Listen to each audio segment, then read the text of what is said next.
Chapter 6.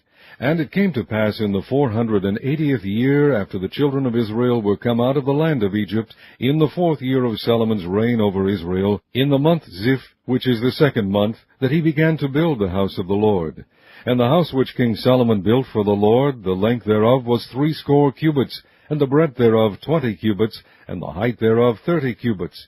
And the porch before the temple of the Lord, 20 cubits was the length thereof, according to the breadth of the house, and 10 cubits was the breadth thereof before the house. And for the house he made windows of narrow lights. And against the wall of the house he built chambers round about, against the walls of the house round about, both of the temple and of the oracle, and he made chambers round about. The nethermost chamber was 5 cubits broad, and the middle was 6 cubits broad, and the third was 7 cubits broad. For without in the wall of the house he made narrow rests round about, that the beams should not be fastened in the walls of the house. And the house, when it was in building, was built of stone made ready before it was brought thither, so that there was neither hammer nor axe nor any tool of iron heard in the house while it was in building. The door for the middle chamber was in the right side of the house, and they went up with winding stairs into the middle chamber, and out of the middle into the third. So he built the house, and finished it, and covered the house with beams and boards of cedar. And then he built chambers against all the house, 5 cubits high, and they rested on the house with timber of cedar. And the word of the Lord came to Solomon, saying, Concerning this house which thou art in building, if thou wilt walk in my statutes, and execute my judgments, and keep all my commandments to walk in them, then will I perform my word with thee, which I spake unto David thy father. And I will dwell among the children of Israel, and will not forsake my people Israel. So Solomon built the house, and finished it. And he built the walls of the house within with boards of cedar, both the floor of the house and the walls of the ceiling. And he covered them on the inside with wood, and covered the floor of the house with planks of fir. And he built 20 cubits on the sides of the house, both the floor and the walls with boards of cedar. He even built them for it within, even for the oracle, even for the most holy place.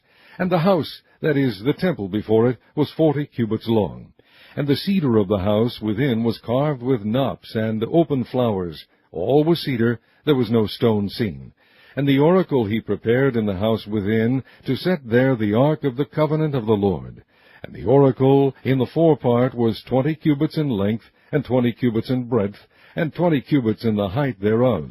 And he overlaid it with pure gold, and so covered the altar which was of cedar. So Solomon overlaid the house within with pure gold, and he made a partition by the chains of gold before the oracle, and he overlaid it with gold. And the whole house he overlaid with gold, until he had finished all the house. Also the whole altar that was by the oracle he overlaid with gold. And within the oracle he made 2 cherubims of olive tree, even 10 cubits high. And 5 cubits was the one wing of the cherub, and 5 cubits the other wing of the cherub. From the uttermost part of the one wing unto the uttermost part of the other were 10 cubits. And the other cherub was 10 cubits. Both the cherubims were of one measure and one size. The height of the one cherub was 10 cubits, and so was it of the other cherub. And he set the cherubims within the inner house, and they stretched forth the wings of the cherubims, so that the wing of the one touched the one wall, and the wing of the other cherub touched the other wall, and their wings touched one another in the midst of the house. And he overlaid the cherubims with gold, and he carved all the walls of the house round about with carved figures of cherubims and palm trees and open flowers within and without. And the floor of the house he overlaid with gold within and without. And for the entering of the oracle he made doors of olive tree. The lintel and side posts were a 5th part of the wall. The 2 doors also were of olive tree, and he carved upon them carvings of cherubims and palm trees and open flowers, and overlaid them with gold, and spread gold upon the cherubims and upon the palm trees. So also made he for the door of the temple post of olive tree a 4th part of the wall. And the 2 doors were of fir tree.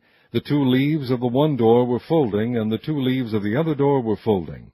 And he carved thereon cherubims and palm trees and open flowers, and covered them with gold fitted upon the carved work. And he built the inner court with 3 rows of hewed stone, and a row of cedar beams. In the 4th year was the foundation of the house of the Lord laid, in the month Ziph. And in the 11th year, in the month of Bul, which is the 8th month, was the house finished throughout all the parts thereof, and according to all the fashion of it. so was he 7 years in building it.